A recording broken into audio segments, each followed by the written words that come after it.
Saúde e qualidade de vida. Oferecimento Unicred. Prosperidade sem perdedores. Mediar Nutricionista. Especialista em atendimento nutricional para gestantes, doenças hepáticas e protocolos detox. Quatrum Soluções Empresariais. Os cuidados que devemos ter com as doenças cardiovasculares, a prevenção, sintomas e como viver com mais qualidade. Este é o assunto de hoje. O Saúde e Qualidade de Vida está entrando no ar.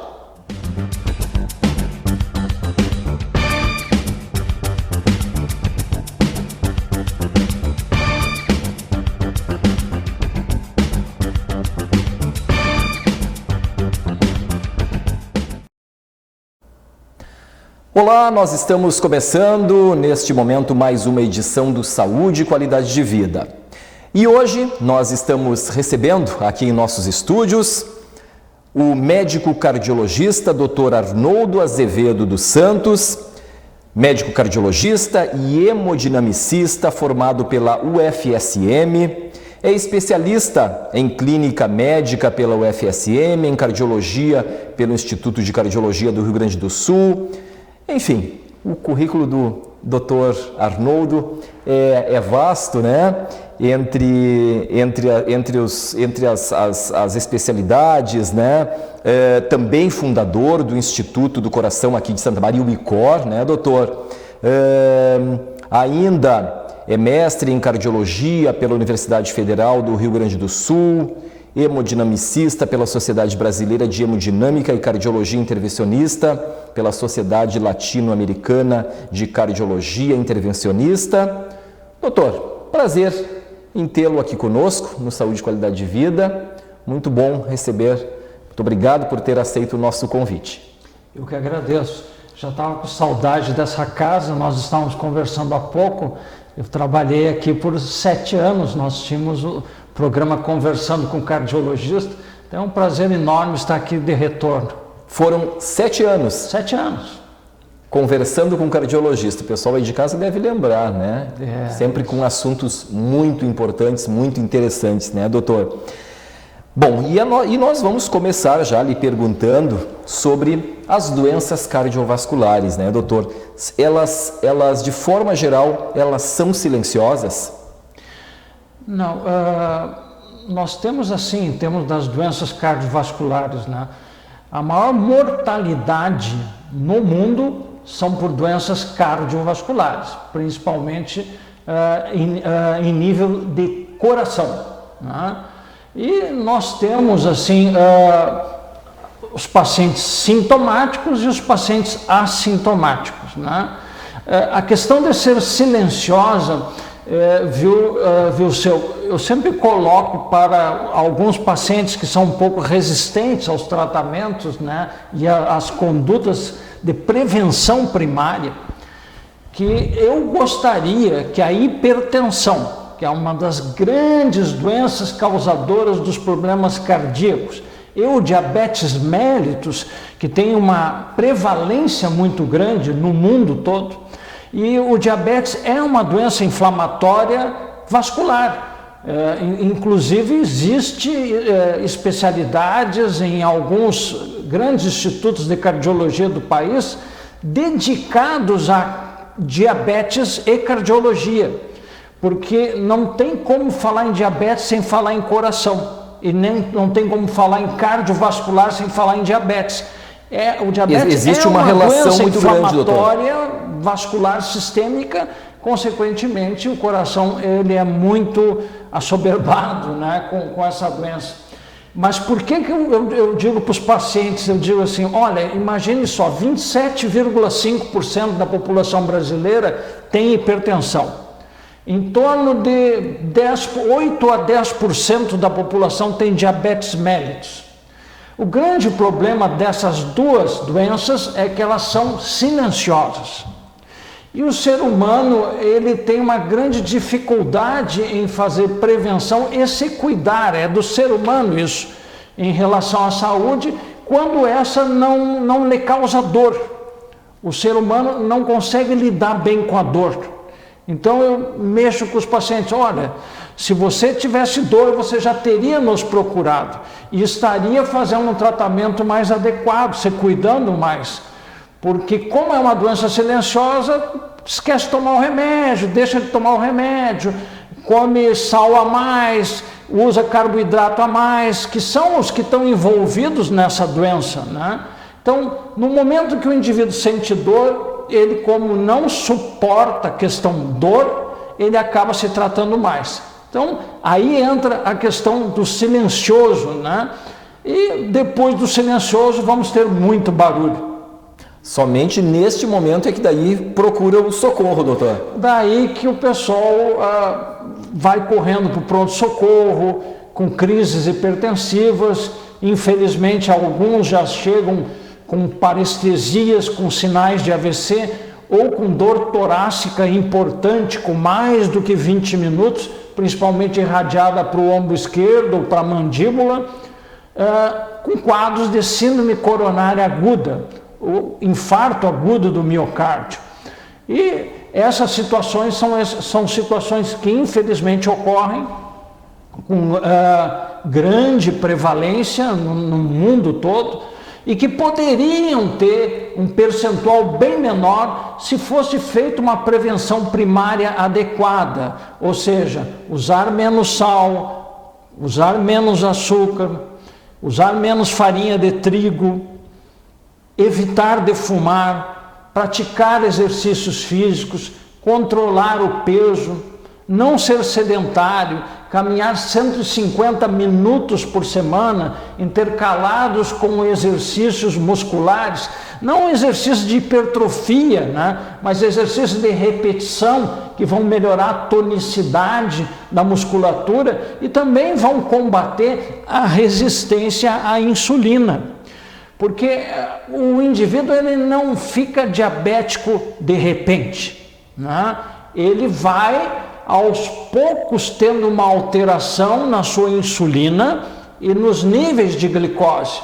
E nós chamamos isso de resistência à insulina.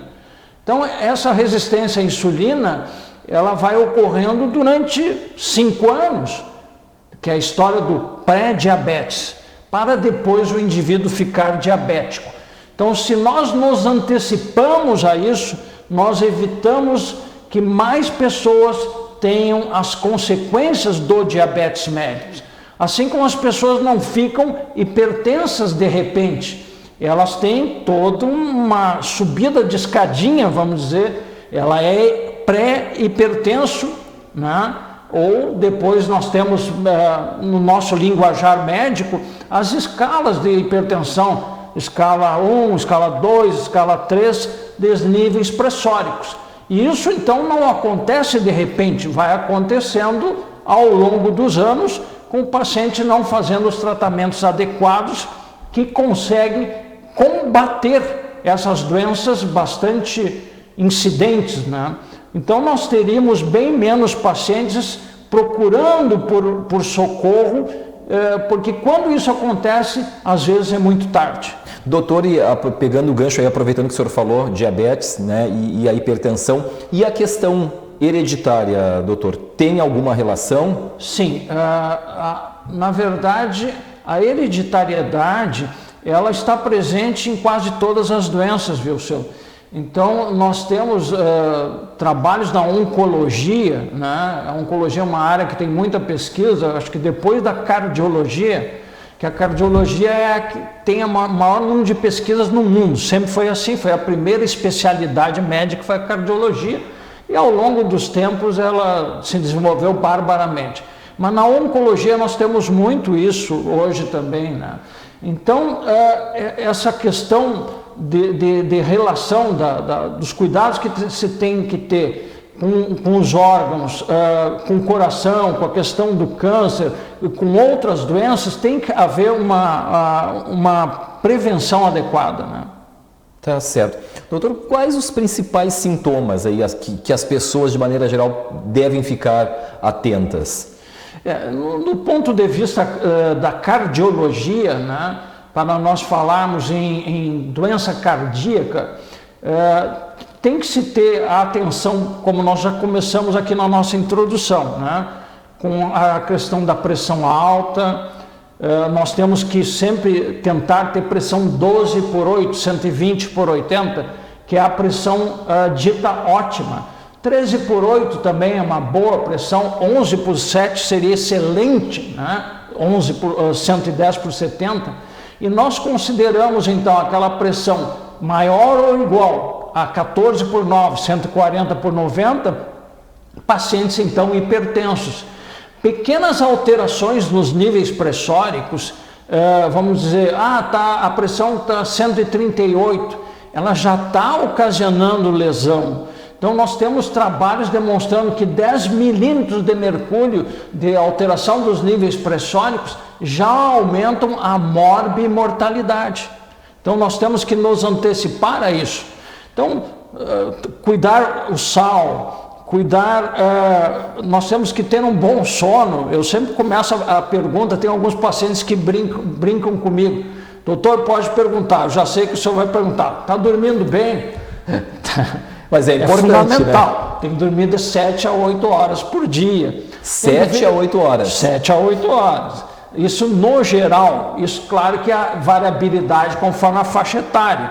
Crianças dormem mais, idosos dormem menos. Mas 7 a 8 horas ela pega a grande parte da população. Então, e os adolescentes, nós já tivemos até uma especialista em sono aqui, numa das edições do Saúde, e os adolescentes também dormem mais, né, doutor? Deveriam dormir mais, né? Mas assim, nós temos um modus vivendi muito errado, né? Os adolescentes, eles, como nós também temos isso de ficar muito ligado nas redes sociais, na internet, porque você com o celular na mão, com o computador, você tem um mundo na tua mão. Então, é fácil tu passar daquele tempo adequado na frente da tela, né, na frente do celular. E os adolescentes fazem isso constantemente. Eu tenho alguns adolescentes na faixa aí dos 17, 18 anos que me procuram no consultório com sintomas. E eu começo a conversar com eles e pergunto a questão do sono. Eles vão dormir às 3, 4 da manhã, presos na tela. Isso é prejudicial, uma barbaridade, né? Em termos da qualidade do sono, das repercussões, das inversões do ciclo circadiano, da questão alimentar. Então isso mexe muito com eles e isso propicia o aparecimento de doenças, né?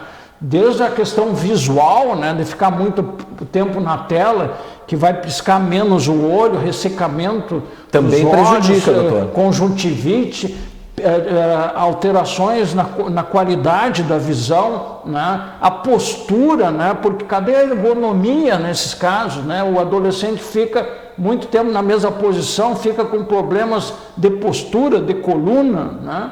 Então, eu recebo pacientes com queixas de dor torácica, tem muita ansiedade na nossa sociedade, nesses jovens a gente vê muito, né? E isso está relacionado a esse modus vivendi que está errado, né?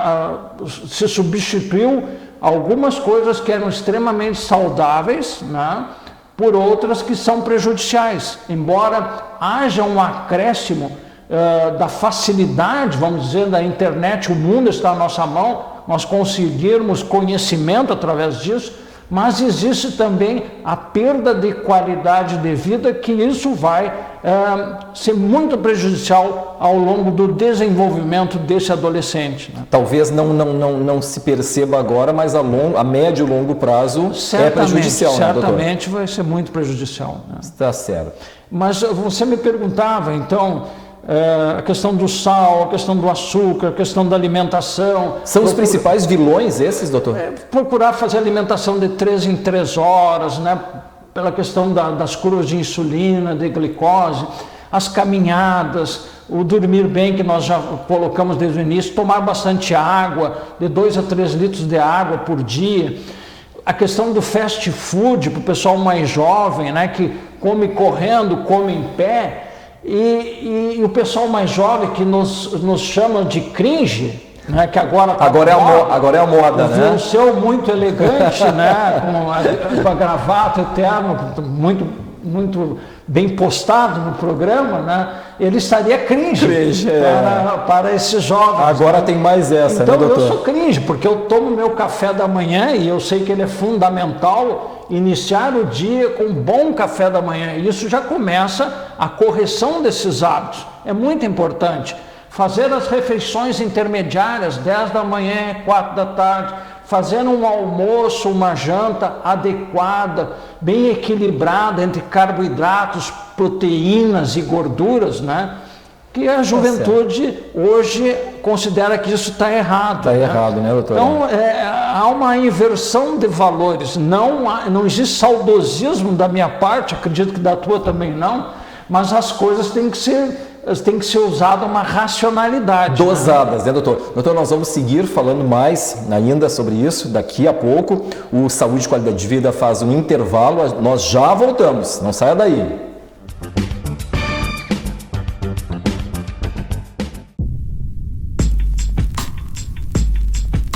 Escolha um novo jeito de cuidar do seu dinheiro. Escolha um cartão que é aceito no mundo inteiro. Escolha taxas mais justas de quem não vive às custas de ninguém para prosperar. Fure a bolha, você tem escolha. Escolha cooperar. Escolha investir. Escolha emprestar de verdade. Escolha o que fazer com o dinheiro que sobra na sua entidade. Escolha cooperar com a sua comunidade. Empatia faz a nossa identidade. Colha o fruto das suas escolhas. Você tem escolha. Escolha cooperar. Olha, o futuro se desenhando. Já imaginou todo mundo cooperando? Escolha um futuro melhor para todos. Escolha cooperar. Escolha Unicred. Triste? Angustiado? Cheio de problemas e sem ninguém para conversar? Então disque 188. 188 é o novo número de atendimento telefônico do CVV, Centro de Valorização da Vida. De orelhão, celular ou telefone fixo, a ligação é gratuita e funciona 24 horas todos os dias. Ligue 188 e receba apoio emocional.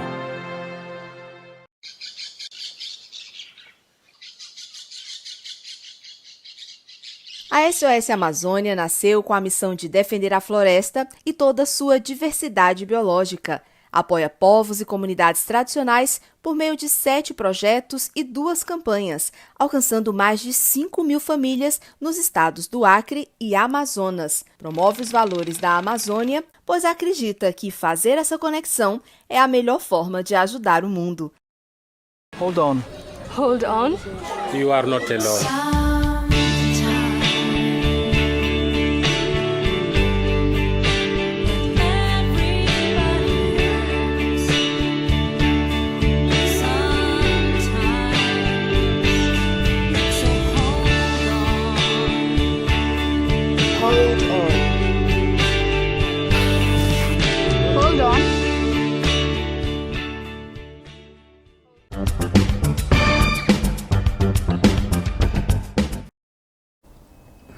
Muito bem, nós estamos de volta com o Saúde e Qualidade de Vida de hoje e estamos recebendo o Dr. Arnoldo Azevedo dos Santos, que está nos falando, né, sobre as doenças cardíacas, os cuidados, a prevenção, enfim, o assunto é vasto, né, doutor? O senhor falava agora há pouco da questão dos sintomas, o que fazer e, pelo que o senhor estava comentando, né, no bloco anterior, é muita coisa errada, né, que a gente acaba fazendo, né, e prejudicando o coração, enfim, a saúde de maneira geral, né, doutor? Isso. Você me colocou no intervalo que eu fizesse alguma consideração sobre a Covid, né? A Covid-19, exatamente. Então, nós estamos nessa luta, né, desse horror que essa pandemia, né? Estamos no momento, agora estamos no mês de julho, né, com um pouco de alívio estatístico em termos de novos casos, principalmente na nossa região aqui, né? Mas nós não sabemos essa luta, como é que ela vai se comportar. E a gente tem aprendido desde que começou, isso já faz 1 ano e meio, e cada dia se aprende mais com ela. Mas assim, para colocar algumas coisas que a gente vivenciou, embora eu não fui do front, porque quem foi do front foi as pessoas dedicadas a essa área de infectologia, que ficaram, dos intensivistas que ficaram ligados ao atendimento desses pacientes. Mas nós trabalhamos na parte da cardiologia e na parte de intervenção em cardiologia. E nos chamou a atenção na cardiologia o número de pacientes com complicações da Covid. Por quê? Porque o Covid, diferentemente do que se pensava lá atrás, há 1 ano e meio atrás, ele não é uma doença pulmonar, ele é uma doença que ataca todos os órgãos e todos os sistemas. E ao longo da caminhada, já em 2020, lá no início, se descobriu que ele não era, ele era uma doença que ocasionava trombose. Havia uma modificação hematológica nesses indivíduos. E todo mundo foi aprendendo em cima disso, que não se sabia isso num primeiro momento, né? E nós, na cardiologia, desde o ano passado, temos nos deparado com alguns pacientes que estão lá na unidade Covid, internados na unidade Covid, e que complicam e que acabam infartando, e que nós temos que trazer da unidade Covid para o serviço de hemodinâmica, de cateterismo cardíaco. Outros pacientes que chegam no pronto-socorro com complicações cardíacas, e se vai fazer o RT-PCR e dá positivo, e ele então está com Covid, porque existe o processo de trombose, de formação de trombos, há uma alteração na coagulação. E esse paciente entra infartado, e nós vamos ver dentro da coronária, quando colocamos o catéter em um fiozinho, que o grande problema é a formação de coágulo, diferentemente de outros pacientes que infartam, e que é mais pelo processo da formação da placa aterosclerótica, de ateroma, que ela rompe e daí forma o coágulo em cima. Nesses casos de pacientes com Covid, a gente encontra coágulos dentro da coronária. Então, nós até ressuscitamos uma prática que nós tínhamos usado tempos atrás, que eram os cateteres de tromboaspiração. Então, a gente coloca dentro da coronária e aspira os trombos. Então, no passado se fazia muito isso, teve alguns trabalhos comprovando que não havia evidência que isso melhorasse o desfecho do tratamento do infarto. Então, se deixou, vamos dizer, na prateleira esses trombos aspiradores, que não são com um catéter, com uma seringa dedicada a isso, né? Mas agora, com essa formação de trombo nas coronárias, a gente tem utilizado frequentemente para aspirar, e saem trombinhos de dentro dos vasos coronários. Isso devido a essa confusão toda do Covid, que faz com que se formem coágulos em todo o organismo. Então, nós podemos ter AVC pela formação de coágulos cerebrais. Nas pernas, podemos também ter embolia pulmonar, uma das causas de morte muito comuns. Faz trombose venosa profunda, desloca coágulos para o pulmão, e conforme o tamanho do coágulo, isso pode fechar a artéria pulmonar de forma drástica, e esse paciente vem a ter morte súbita. Então, algumas pessoas se perguntam, mas como é que aquele indivíduo teve um infarto? Será que ele estava com Covid? Então, a explicação nós temos para esses casos de Covid, né? Mas o Covid, eu estou aqui como cardiologista, então estou dando uma ideia do que nós temos nos deparado. Mas ele atinge tudo, né? Atinge o cérebro, e saiu um trabalho hoje, eu acho que foi hoje que eu li, da questão cognitiva cerebral, que os pacientes ficam com dificuldade cognitiva e isso pode até acelerar processos de pacientes com Alzheimer, né? A questão pulmonar, pacientes que ficam com fibrose pulmonar, com problemas circulatórios, problemas intestinais são atacados pelo Covid, além daquelas coisas que todo mundo já leu, né? Porque isso é amplamente divulgado na mídia, perda de cabelo, problemas na pele, gerais, né? Então os riscos são realmente maiores, né, doutor, para quem tem já algum problema, não só cardíaco, mas de maneira geral, né, doutor? É um vírus muito violento, né? O paciente que tem Covid, se ele tem um Covid num grau pelo menos moderado, ele vai para o hospital, e no hospital ele é anticoagulado, né? Então ele fica com anticoagulação plena, subcutânea, de injeção de anticoagulante. Depois ele recebe alta e ele vai continuar o uso desse anticoagulante via oral, né?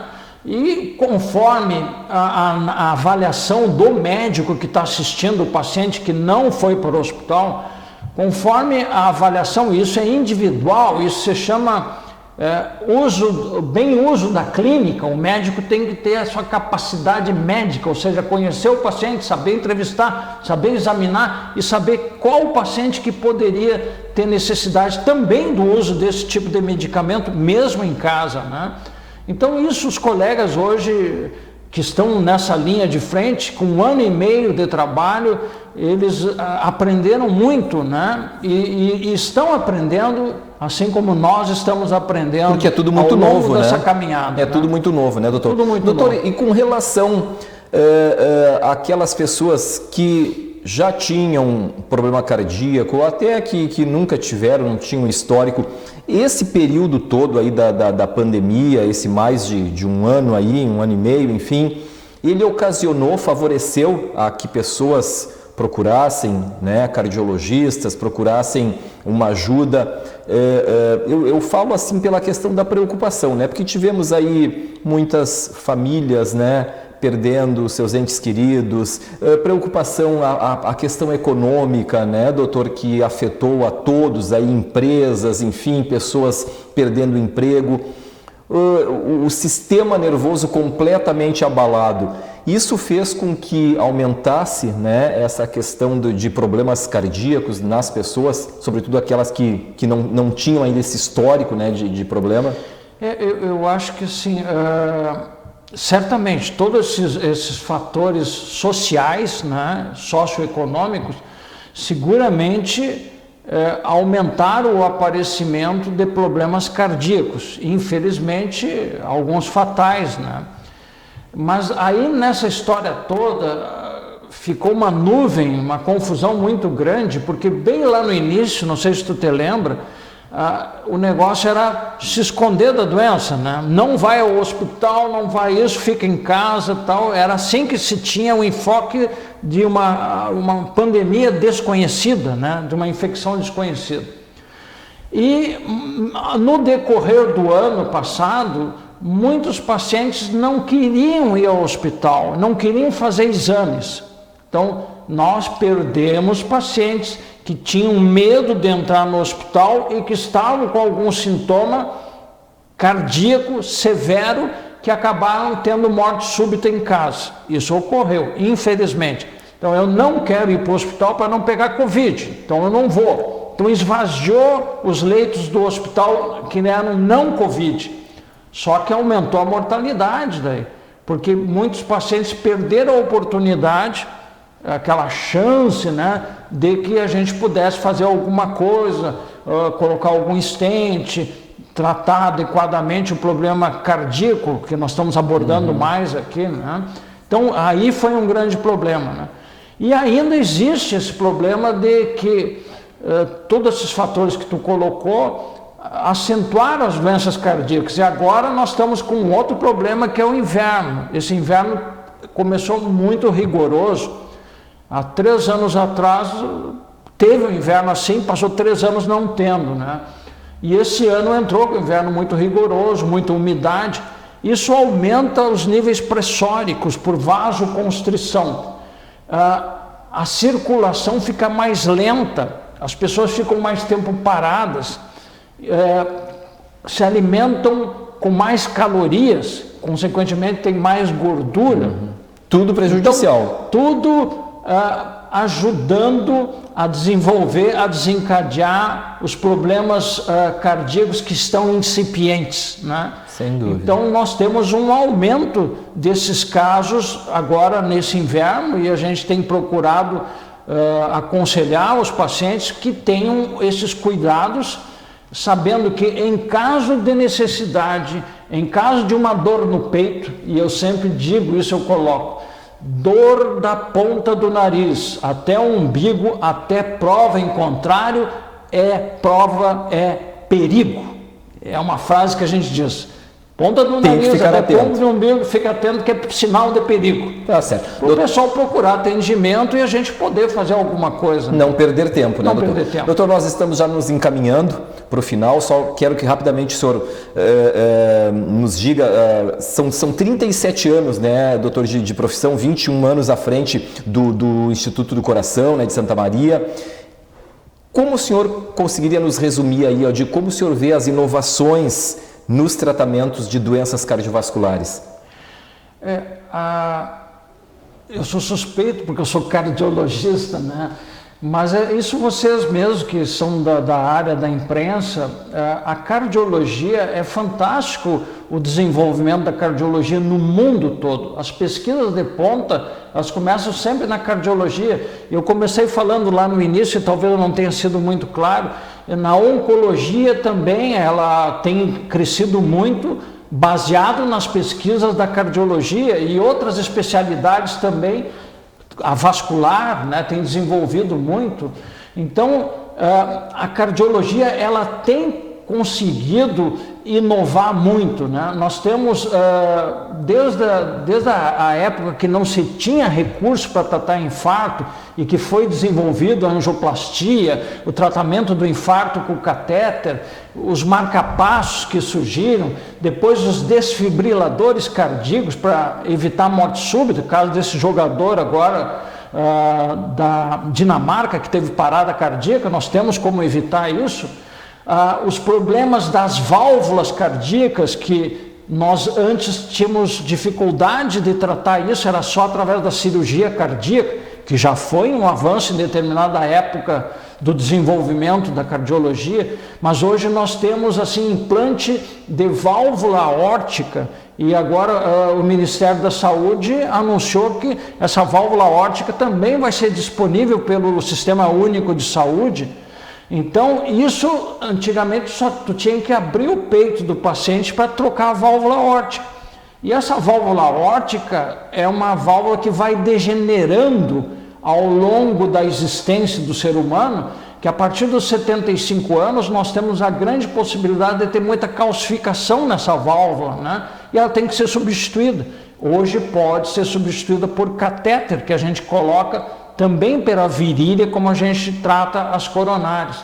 Podemos tratar a válvula mitral, que é uma outra válvula do coração, quando ela está incompetente, nós temos como botar ganchinhos nela com catéter por dentro.